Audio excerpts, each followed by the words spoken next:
Conflict is inevitable in relationships. On one hand, whenever you see things differently, there is a conflict.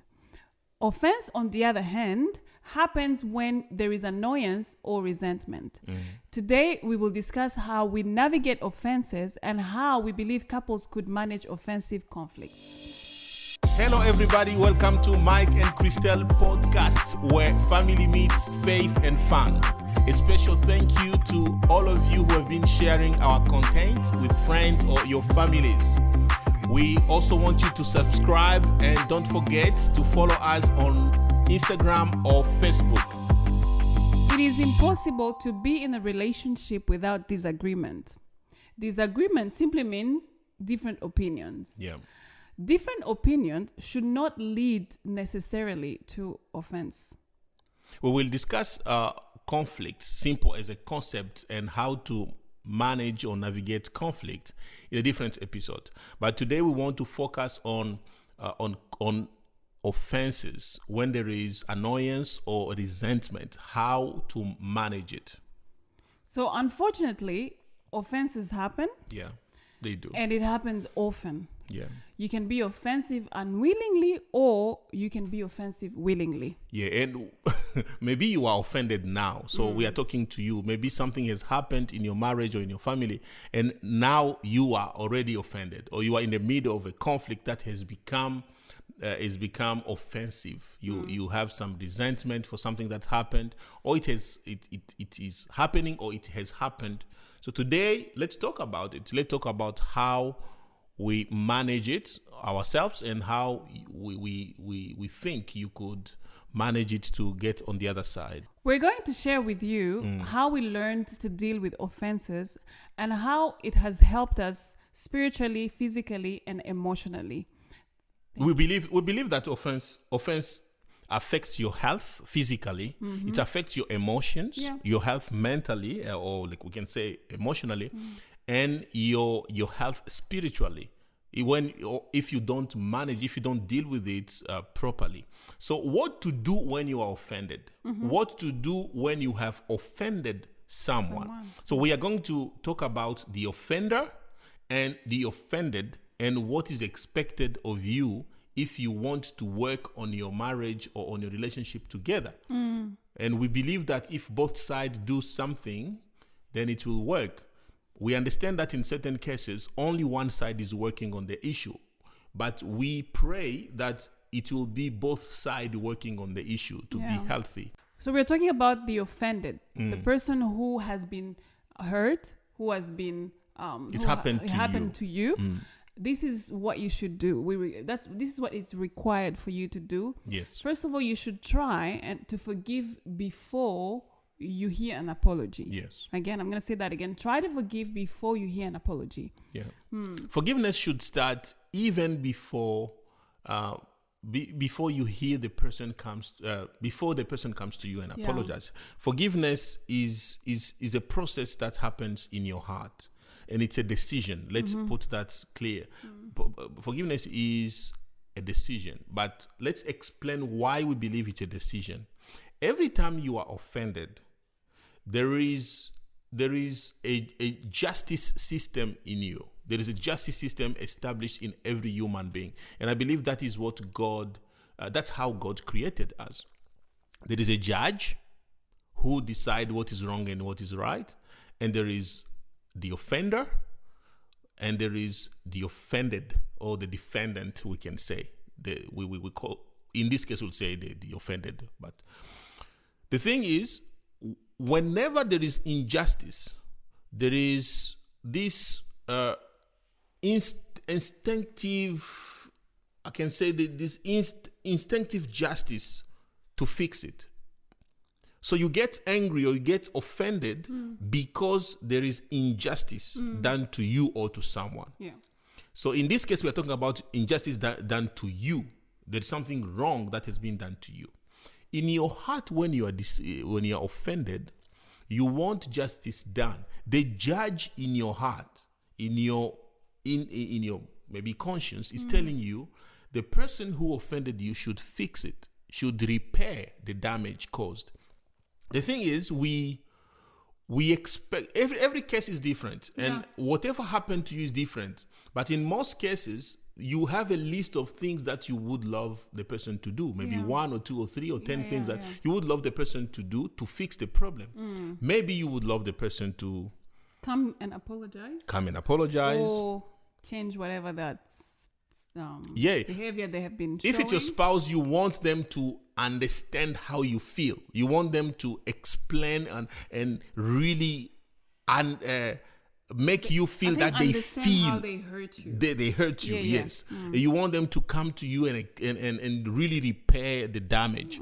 Or you want let me say this. Sometimes you want, depending on the pain, you want them to come and kneel down and apologize on their knees and really, or you want them to take a month off from work to come and stay home and show you how much they care and how, or it depends really. Every case is different, but always remember that there is a judge in you who expects something to be done to fix the problem. Now forgiveness is dropping the charges. What are the charges? Whatever the judge in you expects to be done, you drop the charges. Now, I'm not saying that you shouldn't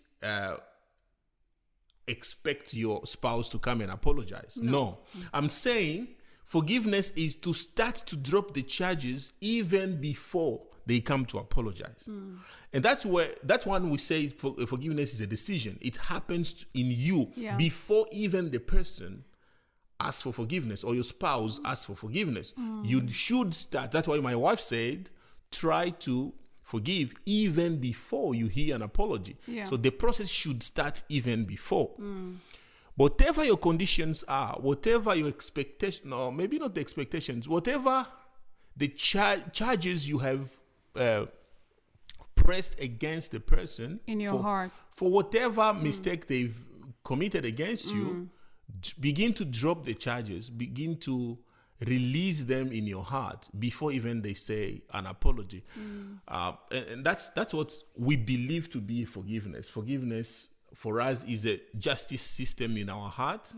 And when we drop the charges, we believe there is forgiveness. And this does not excuse the person who offended you. This does not excuse the spouse or anything. It does not have anything to do with them or excuse whatever they've done. This has to do with mostly with your heart. Forgiveness must start even before the offender expresses the guilt. Now you might be saying, how am I going to show them that I've been offended? How are they going to change if I don't punish them? So this leads us to our second point, which is try to be first to address the issue. This again, it sounds unfair, but it's not unfair. Because I think when you are offended, sometimes even your spouse doesn't know that you're offended. Not everybody shows that they are offended. And people are different.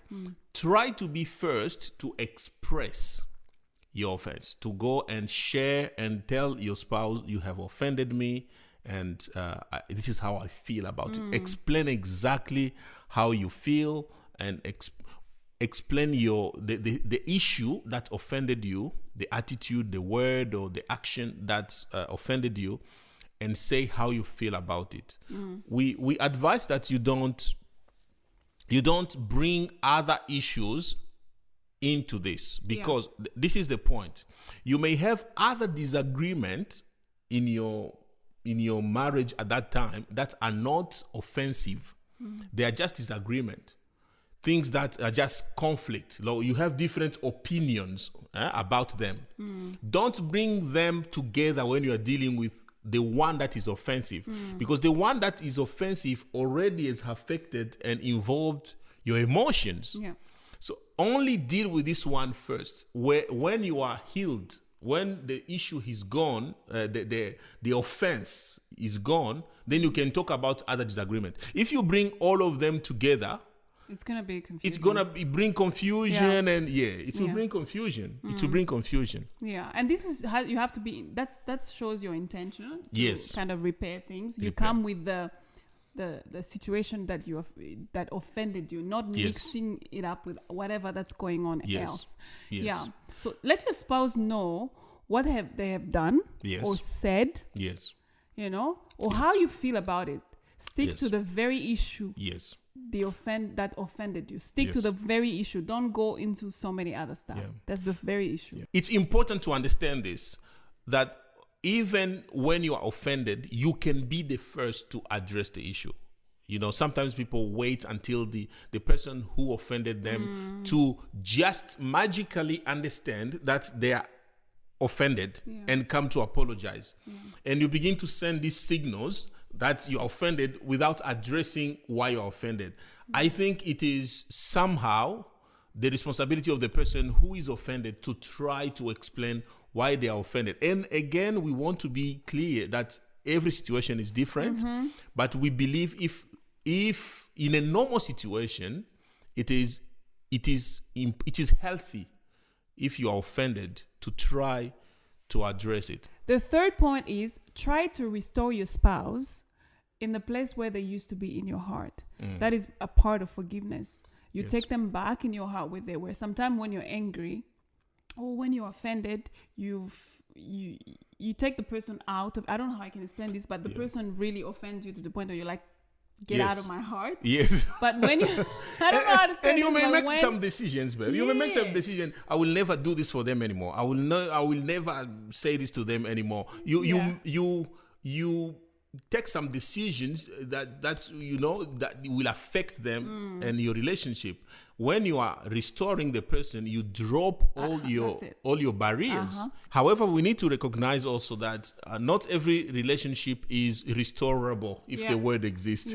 Not there are certain situations where restoration is hard, and we just want to be clear that if there is a case of abuse, wisdom is needed before you restore the person, before you give the person the same right they had in your life. And when we say abuse, it has to be well defined.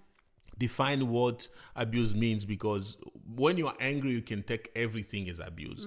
But it is good to understand if the repetitive actions of abuse, somebody's life is in danger or things like that, that is something we can see professionals and sit with you and look at the case and see if you've been abused. You can still forgive someone. In fact, you have to forgive. Even the person has abused you, but you don't have to restore the person in the same place they used to be before in your life. If someone gave you a poison, don't go back to eat them. No, you're not.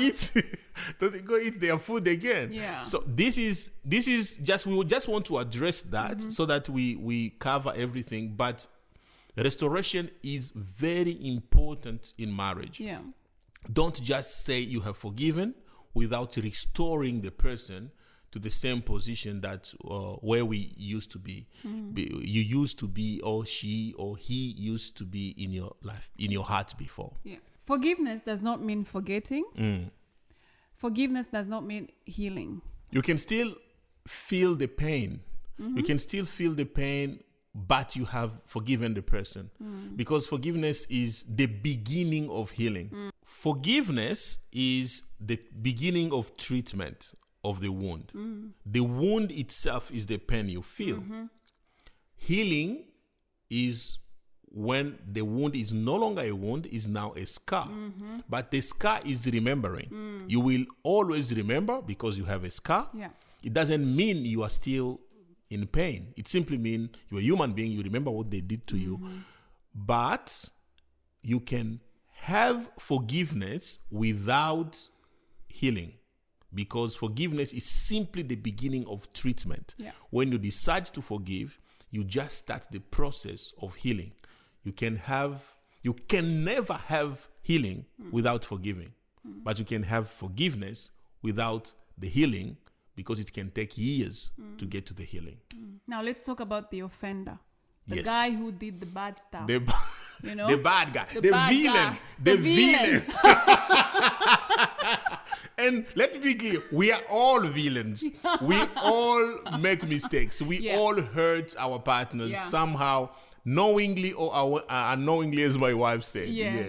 So the first thing you need to do, the offender, you need to learn to apologize as soon as you learn about the offense. Yes. If your spouse or comes to you and talk to you about how they feel, or if you realize something's going on, you need to apologize as soon as you you realize that, or you hear from them. Remember that we ask for forgiveness. We don't take it. Yeah. It's not your right to be forgiven. You can't just come and say, I just said I'm sorry. Yes. But I already said I'm sorry. You didn't hear me. Why are you behaving like that? I just said I'm sorry. No, that's not the right way to do it. And I bought you a gift to say sorry. So you didn't on? see it. No, it's wrong. You ask for forgiveness, you don't take it. Yes. They will decide to give it to you. Yes. You just need to come with a humble heart, asking for them to forgive you. Yes. That's all you need to do. Yes. Yeah. Say sorry so clearly, and make sure you state exactly what you are sorry about. What are you apologizing for? Don't just say sorry in general. You know, sometimes we do that. Sorry for whatever that is. Yeah, whatever offended you, I'm you sorry. need to understand exactly what offended your spouse, and say sorry for that. Yes. You know. Articulate it. Articulate your apology very well. Yeah. If you understand what offended them, mention it, explain it, say exactly what you are sorry about. Don't just say I'm sorry. Don't just say I apologize for what happened. Then it helps. It helps the other part to know that, this is something they really mean. Yes. They are sorry for They that. understand. And they might not do that again because they understand. I can see that they understand. Yes. Then you can have the forgiveness. Then the forgiveness can start because you're not going to come and try to take the forgiveness. You are asking for it. You are begging for it. So say whatever you can. I always tell people, repeat yourself 100,000 times if you have to until the person understands. Change the style of your apology. Try to find ways to say it until your spouse understand you mean what you are saying. Don't just say, I've told you, I said it yesterday. Also, it means you didn't hear me. Yes, when you offended me, I was quick to forgive you. It doesn't really help. So you ask for it until the offended person is ready to give it to you. Yes. Yeah. So you keep asking for it until you're given. Don't take any right. Don't try to, I told you it has been 3 days. Why are you taking so long to forgive me? It's wrong. That's not going to work. Be humble. Be humble until the problem is fixed. Yeah. The second thing for the offender, the second point, is to learn to mean what you say. Yeah. It's not just about what you say, but how you say it. Remember that your spouse can be offended without apparent reasons. Yes. And sometimes your spouse may not be able to express the pain or the reason for it. Yeah. Yes. Yeah. Sometimes people don't. Sometimes, and in our case, that was most of the time. That was the way you were being offended. You were not always capable to express exactly, to explain, to articulate exactly what the problem is. And you helped me to learn how to read your mood and to try and to apologize without trying to make you to make you explain what you can't explain. Because offense, remember, offense is an emotional process. It's an emotional state. It's not necessarily cognitive. It's not something it's not necessarily something you are not cognitive. It's not something you reason all the time. You don't always understand, or it's not always a reason process. So when someone is offended and they may not be able to articulate why they are offended, don't try to reason them. Don't try to force them to explain to you why they are offended. And don't minimize the reason why they are offended. Yeah, don't do because sometimes it can be a small thing to you, but it's so huge in their heart. So apologize, even though you don't understand why they are offended. Apologize for the emotion, for the feeling. For how you made them feel. Exactly. And stick to that. I'm sorry for making you feel the way you feel. I'm responsible for this. I'm sorry. You will reason, you have that conversation another time. If you feel like they are being offended without any meaningful, any reasonable cause, don't say it during that time where they are offended. And again, repeat yourself. Repeat yourself if necessary until the offense is fixed. Yes. Try it, like we said, try a different style and approaches until you get it. Yes. Don't just buy them a gift and say, "Oh, I bought you a gift and that's it. Everything's fine." No. Yes. That's not the best way to do that. That's not the best way to. And in marriage, we understand this. Some people appreciate gifts. Some people appreciate a service or something. Thoughtful. But don't use that as an apology. Say why you are apologizing and what you've done. And you can add a gift on top of it. That's fine. You can add a service on top of it. Yeah, but that shouldn't be like, "Oh, I brought you a gift, now forgive me already." Yes. No, that shouldn't be the case. It doesn't mean it doesn't show appreciation if you're still offended after I bought you that gift. But I bought you a gift. What's going on? You're still offended? Oh. Yes. So the third point. So the first one is learn to apologize as soon as you learn about the offense. Second one, learn to mean what you say. And the third one, learn to own the crisis. Yeah. If you are the offender, own the crisis. So take full responsibility of the situation. Yes. Reaffirm the offended person, like your spouse, how you're trying to change. Yes. You're making changes. Yes. Seek help. Sometimes you need really help. You need help. Yes, maybe you need a counselor. Help. Yeah, you need professional help. Actually, some people that they need really a counselor to come and help them sort their issues. And let your spouse know that you are looking for, you are working on it. Like you are trying to change. You are doing the best you can to change. Yeah, take action, follow through. When you fall, recognize it and then stand again and follow through again. And we need to explain there. You may be in the process of trying to change and you fall again. You do the same thing that offended your spouse at first place. Don't just stay there. Stand again. Let them know that you recognize your failure and you are trying your best to change. Like, take ownership of the crisis. You are into this. You are responsible. You caused it. You are trying to find a way out of it. Don't make your spouse feel like they are responsible to fix a problem they don't start at first place. And there's something we want to mention again here is, if you are apologizing, we believe that no one is right or wrong 100%. So maybe your spouse is offended because you have done something wrong and they also did something wrong. So it's like 99% you did wrong and 1% they did wrong.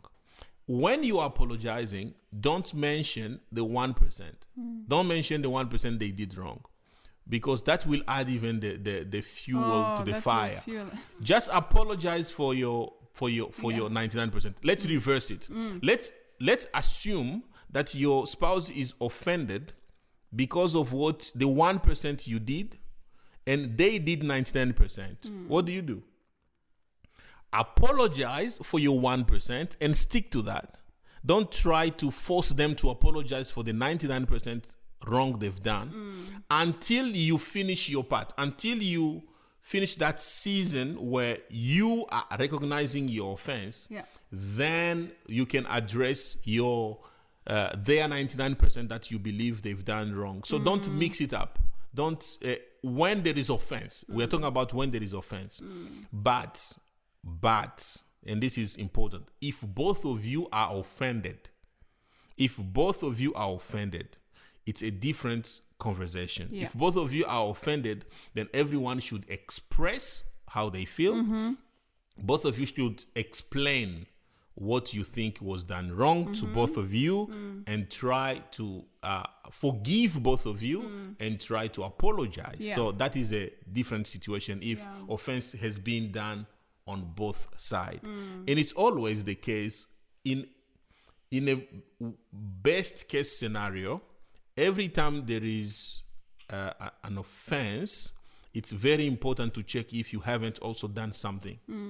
It's just humility. Even if you are offended, just check in your heart if you haven't contributed somehow to get it where it is. Maybe you have done something, so you'll be first to also address it. When you are addressing the issue, also express that, I'm offended, but I also recognize I've done wrong here and here and here. Yeah. But you, the offender, don't say, I'm sorry, but what you did was really, really, really bad. Don't say that. No. Don't. Yeah, it doesn't show humility. It doesn't build marriage. It doesn't build marriage to keep pointing fingers on each other. So when you are apologizing, stick to your wrong. Full stop. Yeah. Unless the other person brings their own wrong, don't bring it up until you fix the offense, until it's repaired. Yeah, that shows a good attitude, because your attitude may help, you know.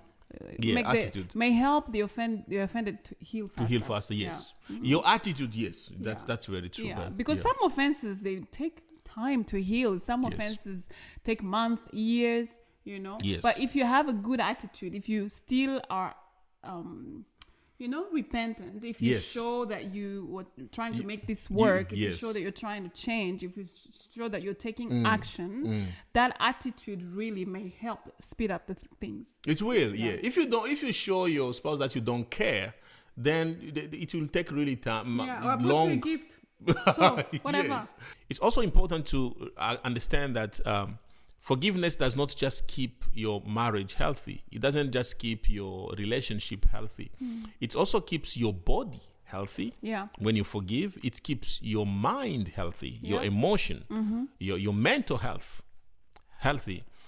It also keeps your spirit healthy. Yes. So forgiveness is not just for your marriage. It's for you as a Definitely. person.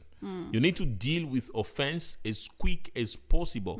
Don't stay offended for 5 years, even though you think you've done nothing wrong and life has been unfair. Don't stay offended against someone. And the more you accumulate offenses in marriage, the harder it will be to fix it. Because it's like you are adding layers upon layers upon layers upon layers. For you to be healed, you have to break all those layers to get to the first layer. It's not easy. It's not small Yeah, job. it's hard. Deal with the issue as soon as it happens. As soon as something happens, find a time to deal with it. Don't accumulate offense on top of offense. Yeah. It's really bad. That's why we encourage couples to really, really talk. Question of the day. Is there any offense too big to forgive in marriage? Say that again. Is there any offense too big to forgive in marriage? Please let us know what you think in the comments below. Yeah. Go and forgive. And you know that no forgiveness, no marriage. No forgiveness, no marriage. Yeah. Did you know that every time you share our content on social media, one potential family gets healthy? So remember that when family is healthy, The nation is healthy. See you next time. We love you. Bye.